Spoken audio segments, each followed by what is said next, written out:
불필요한 지식은 사라져라. 경제 따라 동의보감. 자, 오늘도 저에겐 도와주는 새 업체가 있습니다. 내추러스 브로엔시스타 황제 침양원 더임찬 녹용이 저를 도와줍니다.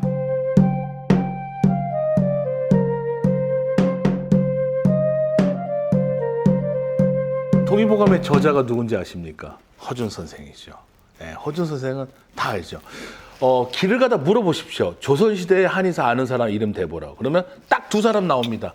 허준, 이재마. 해방 이후에 한의사 이름 생각나는 사람 얘기해요. 이경재 나옵니다. 이경재 나옵니다. 네, 대단하지 않습니까? 그래서 제가 허준 선생과 이재마 선생을 존경하죠. 그래서 허준 선생은 1539년에서 1615년, 그러니까 조선의 그 가장 혼란기였죠. 임진왜란을 겪었습니다. 그래서 선조에서부터 광해군 때 사람이고요.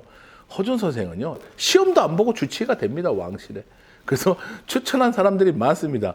여러분, 허준 선생의 스승이 누굽니까? 그럼 다 나옵니다. 유이태는 또 압니다. 아, 유이태. 맞아요. 한의사 중에 유이태 선생을 빼먹었네요. 근데 유이태 선생은 역사 기록에는 없습니다. 역사 기록에는 없습니다. 어떻게 보면 우리가 알고 있는 소설이나 드라마에는 유이태 선생이 나오는데 과연 허준 선생의 스승은 누구인가 우리가 추측을 해봅니다.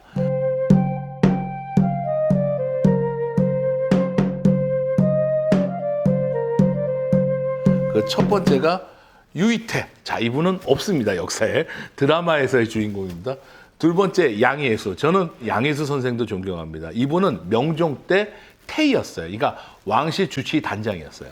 그러니까 동의보감을 편찬할 때 단장은 양예수고 실무 담당이 허준이었습니다. 그러니까 이 양예수 선생이 그렇게 허준 선생을 아꼈습니다. 그래서 항상 어떻게 보면은 궁궐에서 그 권력 감투가 심한데도 허준 선생이 어떻게 보면 무탈하게 70 넘게까지 사셨거든요. 할 수 있었던 건 이렇게 후원자들이 많았고 집안도 좋았어요. 허준 선생이. 집안도 좋았고. 그래서 아무튼 양예순 선생 후견인이고 스승이라고 볼 수도 있겠습니다. 근데 이거는 배울 때 스승이 아니라 궁궐 입적했을 때의 어떤 후견인이라고 봐야 되니까 유이태 같은 스승은 아닙니다. 하지만 양예수 선생은 정말 있었기 때문에 말은 유성룡과 이수진 장군의 관계다. 이렇게 보시면 되겠습니다. 그래서 양예수 선생 있고 유이춘 선생도 겁나 허준을 아낍니다. 이분이 막 그냥 정승들에게 허준 정말 허준이 왕실의 주치의가 되는데 배경에는 또 유이춘 선생이 있었어요.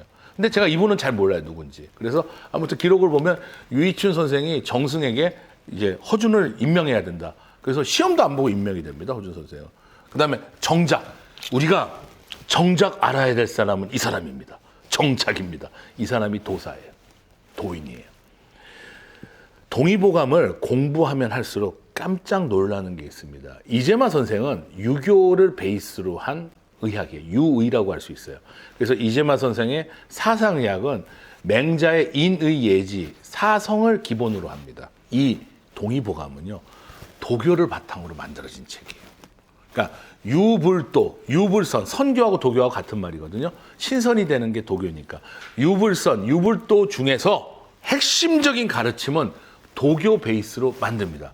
왜 이경재 원장은 저렇게 자신 있게 얘기하지? 제가 자신 있게 얘기하는 근거가 있습니다. 동의보감 공부하다 보면 수가 높은 사람일수록 아, 이건 도교의 도인 양생수를 기반으로 했다는 얘기를 안 할 수가 없습니다. 그리고 도교는 단전을 중요시합니다. 단전에서 호흡을 통해서 단전에서 기를 올려서 이게 인맥을 통해서 동맥을 해서 우리 몸에 소주천, 대주천을 해서 기가 도는 걸 수승화강이라고 합니다. 수, 물은 올라가. 자, 지표면에 수증기는 올라가죠. 화강, 태양 에너지는 위에서 내려오죠. 지표는. 화강, 불은 내려가. 물은 올라가, 불은 내려가. 수승화강이 도교에 수행하는 데 가장 중요한 핵심적인 이야기고 이것이 우리가 건강해지는 비결입니다. 그래서 이 정작이라는 도사가 가르쳤다는 기록이 있어요. 근데 이분이 임진왜란 때 사라집니다. 되게 도사는 난리를 싫어합니다. 난리가 나면 숨는 게 특징이에요. 아무튼 이 정작이란 도인이 허준 선생의 영향을 많이 끼쳤다고 하니까 가장 드라마에서 유이태 선생과 저는 비슷한 사람은 양예수 선생은 내가 궁궐의 입고라고 의사가 되고 나서 안 분이니까 유이춘 선생은 제가 잘 모르는데 이분도 사실은 관료들과 관계가 있으니까 가장 유이태 선생의 비슷한 분은 정작이 아니겠느냐. 유이태 선생은 가공인물이고 정작이 실제 스승이 아니겠느냐가 이경재 가설 되겠습니다.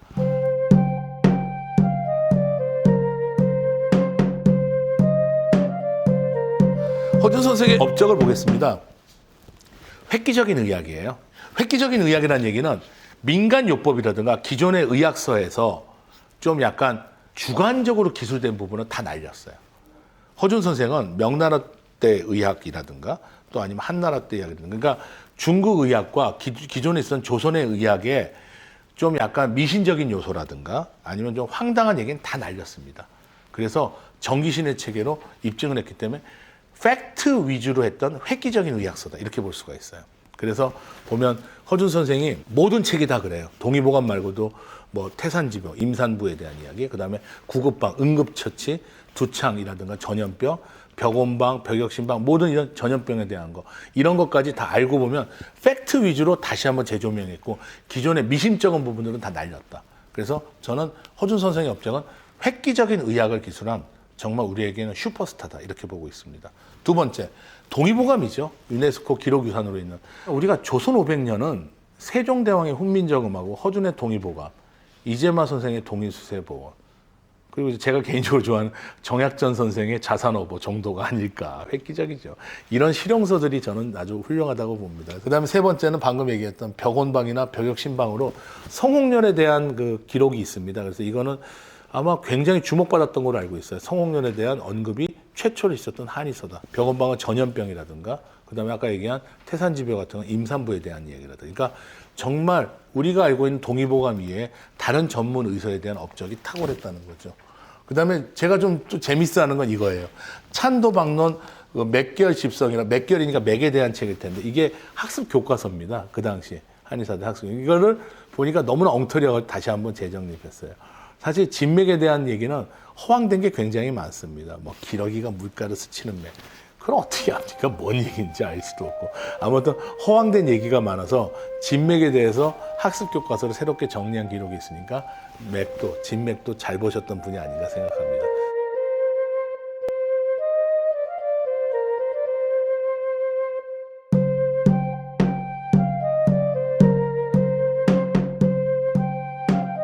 우리 닥터 K 만화 보면 막 그냥 망토에다가 수술도구하고 막 고치지 않은 그런 일화들이 무지무지 많습니다. 제가 오늘 허준 선생의 재밌는 일화 두 가지를 소개할 건데요.